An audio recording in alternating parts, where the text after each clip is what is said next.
Kamu familiar dengan potongan puisi tadi? Potongan puisi tadi merupakan karya dari Chairil Anwar yang berjudul Diponegoro. Kalau diperhatikan, puisi yang menceritakan tentang Diponegoro tadi kesannya heroik banget gak sih? Tapi, siapa sih Diponegoro itu? Diponegoro adalah seorang pangeran dan merupakan salah satu pahlawan nasional yang terkenal karena berusaha mengusir penjajah Belanda di Jawa antara tahun 1825 sampai tahun 1830. Perlawanan ini dikenal sebagai Perang Diponegoro dan juga merupakan salah satu peristiwa paling penting dalam sejarah persatuan bangsa Indonesia.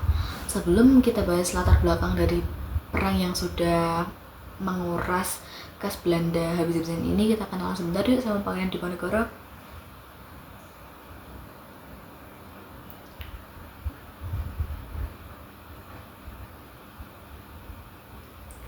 Siapa sih Diponegoro itu? Pangeran Diponegoro lahir dengan nama Bendera Raden Mas Mustahar pada tanggal 11 November 1785. Ibunya bernama Raden Ajeng Mangkawati dan ayahnya bernama Gusten Raden Mas Suraja. Beliau berganti nama menjadi Bendera Raden Mas Antabedia dan kemudian berganti nama lagi menjadi Bendera Pangeran Diponegoro setelah ayahnya naik tahta menjadi Sultan Hamengkubuwono III. Pangeran Diponegoro terkenal cerdas dan suka membaca. Beliau juga memiliki keahlian dalam bidang hukum Islam Jawa. Gak heran sih kalau beliau lebih tertarik pada masalah keagamaan dibanding masalah pemerintahan di keraton. Meskipun sempat ditawari ayahnya untuk menggantikan tahtanya sebagai sultan, Pangeran Diponegoro menolak karena bukan merupakan anak dari permaisuri. Ibunya Diponegoro adalah seorang selir. Ditambah, beliau juga tidak suka dengan kemewahan dan lebih suka hidup bersama dengan rakyat biasa. Ditambah, pengaruh Belanda di keraton juga semakin kuat. Bahkan, Pangeran Diponegoro lebih memilih tinggal di Tegalrejo yang berdekatan dengan tempat tinggal eyang buyutnya, yaitu Gusti Kanjeng Ratu Tegalrejo, permaisuri dari Sultan Hamengkubuwono I.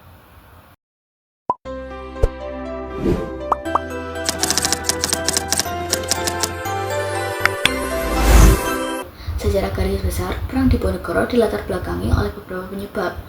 Penyebabnya ini dibagi menjadi dua, yaitu sebab umum dan sebab khusus. Kita bahas satu persatu ya. Sebab umum. Pertama, wilayah Mataram yang semakin sempit. Kalau kamu pernah baca-baca tentang perjanjian Giyanti tahun 1755 dan perjanjian Salatiga tahun 1757, kamu bakal tahu bahwa dua perjanjian ini yang menjadi titik balik dari pecahnya Kesultanan Mataram Islam. Dalam perjanjian Giyanti, Kesultanan Mataram Islam dibagi menjadi dua, yaitu Kesultanan Yogyakarta dan Kasunanan Surakarta. Sementara dalam perjanjian Giyanti, wilayah Mataram Islam dibagi lagi menjadi dua, yaitu Kasunanan Surakarta dan Kadipaten Mangkunegaran. Ditambah lagi, pada tahun 1813, Inggris yang sedang berkuasa pada saat itu mendirikan Kadipaten Pakualaman. Wilayah Mataram yang semakin kecil ini membuat pengaruh dari Belanda semakin mudah masuk. Belanda mulai ikut campur dalam urusan keraton.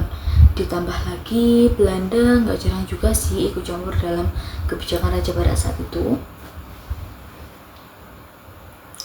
Salah satu kebiasaan buruk Belanda yang suka minum minuman keras mulai ditiru di kalangan kaum bangsawan, bahkan hingga rakyat biasa. Tentu saja hal ini tidak bisa dibiarkan karena Kesultanan Mataram Islam menjunjung tinggi nilai-nilai keislaman dalam kehidupan di masyarakat. Sebab umum kedua, terjadi konflik di internal istana atau keraton. Salah satu pemicunya adalah pengangkatan Hamengkubuwono V yang masih kecil sebagai raja. Secara nggak langsung membawa banyak kepentingan pribadi dari Dewan Perwakilan yang dibentuk. Apalagi terlihat juga nih polarisasi dalam tubuh keraton. Ibaratnya kayak kubu gitu deh guys. Kubu yang pertama itu Ratu Ibu yang merupakan ibunda dari Hamengkubuwono IV. Ratu Kencana yang merupakan ibunda Hamengkubuwono V. Dan Patih Danudirja IV. Kubu kedua yaitu Pangeran Diponegoro dan pamannya, Pangeran Mangkubumi. Sebab umum ketiga, rakyat sangat dibebani dengan pajak yang diterapkan. Gimana enggak, saat itu rakyat harus membayar membayar pejongkat atau pajak pindah rumah, kering aji atau pajak tanah, bajiger atau pajak ternak, sampai pencumpling atau pajak jumlah pintu, dan pejongkat atau pajak pindah rumah. Masa jumlah pintu juga harus ikut dipajakin?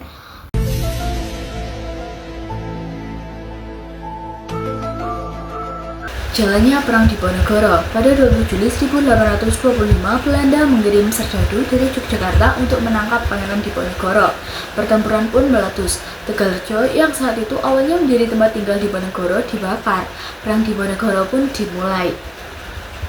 Diponegoro pun berhasil melarikan diri. Ia beserta keluarga dan pasukannya menyelamatkan diri hingga ke daerah Kulon Progo dan terus berpindah sampai akhirnya tiba di Gua Selarok yang jaraknya 5 km sebelah barat kota Bantul. Daerah Gua Selarok dijadikan basis utama dari pasukan Diponegoro. Pemberontakan yang dikibarkan Diponegoro tersebar dengan cepat di daerah Jawa Tengah dan Jawa Timur. Maka dari itu Perang Diponegoro juga dikenal sebagai Perang Jawa. Berdasarkan buku sejarah Indonesia Modern karya M.C. Reclebs, 15 pangeran dan 41 bupati bergabung mendukung perlawanan Diponegoro. Dalam membantu misinya, Diponegoro mengangkat Kiai Mojo yang merupakan ulama terkenal di Pulau Jawa sebagai penasihat agama.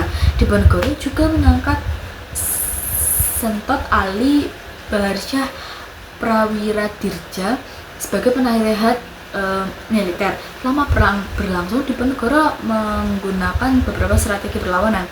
Strategi yang paling terkenal adalah melaksanakan perang secara gerilya atau perang yang dilaksanakan secara sembunyi-sembunyi. Diponegoro juga merekrut banyak tentara dari kalangan petani. Selain itu, Diponegoro melakukan pendekatan kepada masyarakat Jawa bahwa Diponegoro merupakan Heru Kuncoro atau Ratu Adil yang akan memberi kebebasan pada rakyat Jawa.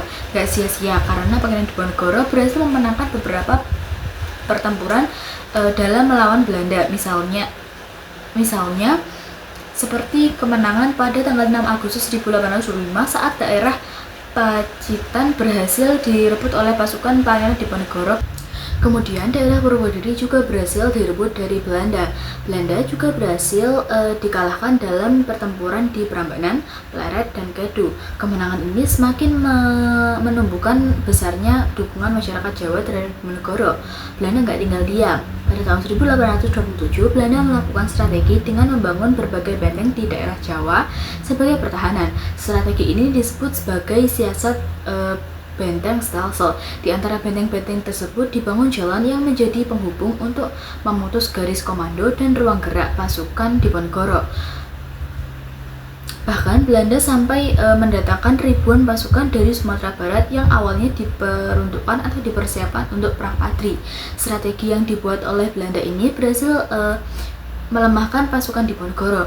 Puncaknya pada tahun 1830, Belanda yang sudah sangat kewalahan dan kehabisan banyak uang memutuskan untuk menangkap Pangeran Diponegoro.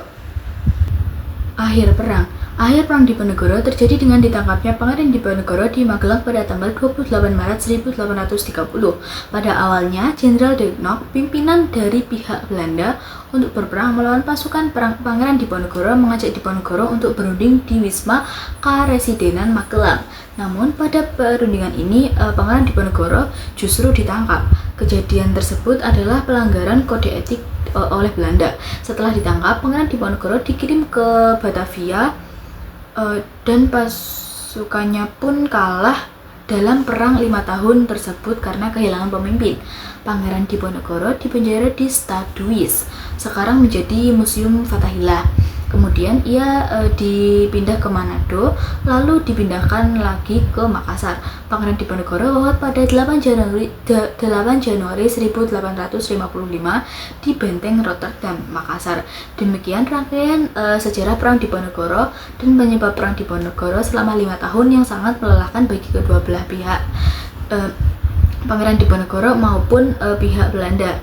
Perang ini menewaskan 200.000 lebih orang militer maupun sipil dari kedua pihak. Perang Diponegoro bagi pihak Belanda membawa akibat kerugian paling parah pada pemerintahan Belanda sampai hampir membuat pemerintah dari Hindia Belanda bangkrut.